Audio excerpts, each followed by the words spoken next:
Cari maklumat dan berita politik yang bebas, kupasan yang tepat, panas. Dapatkannya secara eksklusif hanya di Jom Channel.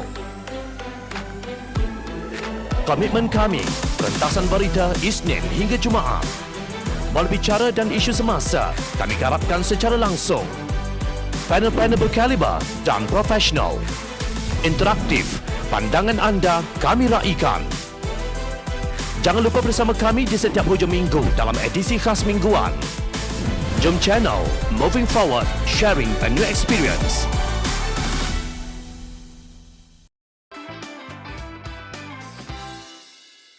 Parlimen perlu segera bersidang.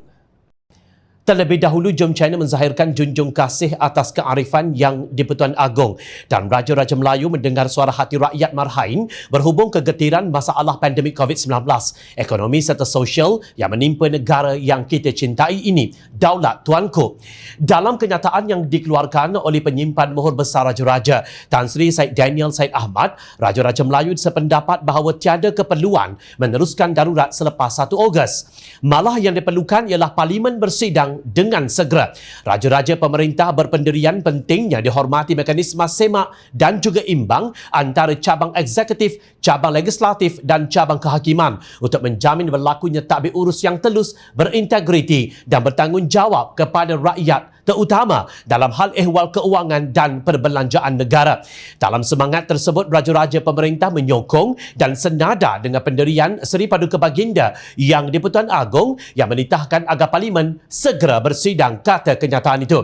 Raja-Raja Melayu turut sependapat dalam 7 perkara, iaitu nyawa dan kehidupan rakyat wajib diutamakan mengatasi perkara-perkara lain.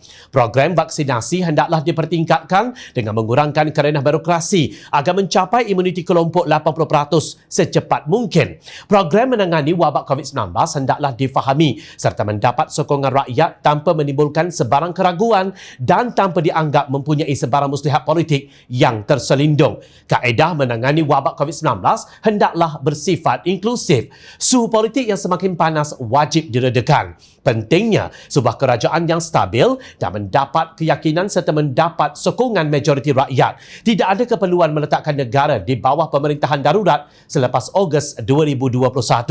Menurut penyimpan Mohor Besar Raja-Raja, Raja-Raja pemerintah berpendirian kaedah dan prosedur persidangan seperti yang diamalkan di beberapa buah negara yang terbukti dapat mengawal rangkaian jangkitan virus COVID-19 wajarlah diperkenalkan dan diterima pakai di negara ini.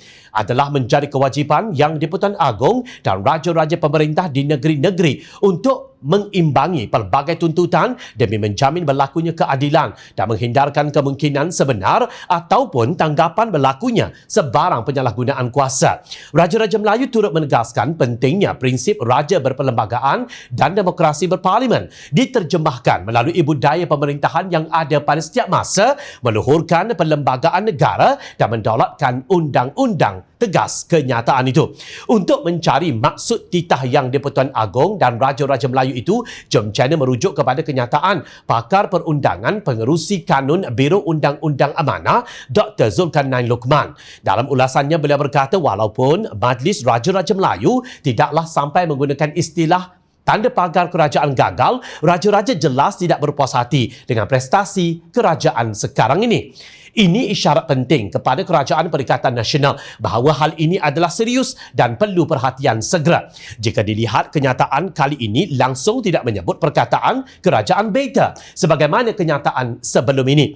3 perenggan terakhir, kenyataan yang di-Pertuan Agong hanya menzahirkan penghargaan kepada Raja-Raja Melayu, penghargaan kepada petugas barisan hadapan dan akhir sekali kepada rakyat. Tidak mungkin yang di-Pertuan Agong secara tidak sengaja tercicir penghargaan kepada kerajaan, melainkan ianya adalah sengaja tidak disebutkan, kata Zulkarnain.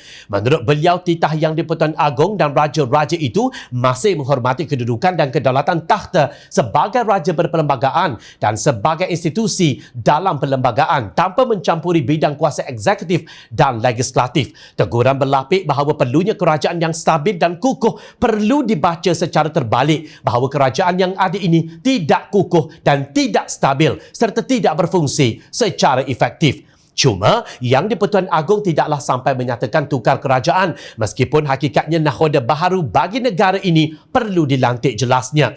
Merujuk kepada 7 perkara yang raja-raja mengambil maklum menunjukkan situasi kerajaan gagal. Ini sangat memalukan dalam mana asas awal kerajaan ini adalah Melayu Islam dan laungan Islam. Sebagai penyelesaian itu sudah tidak bererti. Kesemua itu sudah menjadi slogan politik untuk tujuan meraih sokongan semata-mata dan tidak berupaya diterjemahkan dalam alam realiti, ujar beliau.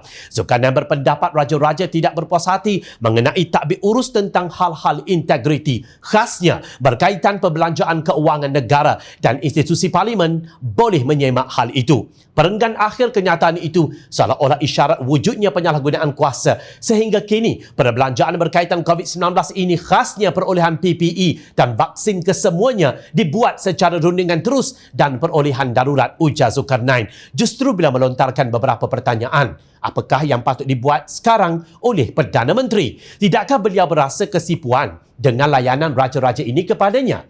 Tidakkah seluruh kabinet juga mempunyai sedikit rasa gundah dengan titah raja-raja ini? Menurut Zulkarnain, cara terhormat adalah untuk ahli kabinet meletakkan jawatan dan memberikan ruang kepada Yang di-Pertuan Agong untuk melantik nakhoda baharu bagi tanah air tercinta ini. Jika Perdana Menteri masih lagi mahu gagahkan diri memegang tampuk, maka ingatlah bahawa kejatuhannya nanti akan lebih berat ditanggung daripada kejatuhan Perdana Menteri yang dikaitkan dengan 1MDB. Bagi Menteri Kabinet sekarang eloklah meletakkan jawatan dan meminggirkan diri daripada kerajaan gagal ini sebelum terlambat, terutama menteri-menteri yang sepatutnya berpegang teguh dengan prinsip Islam, nasihatnya.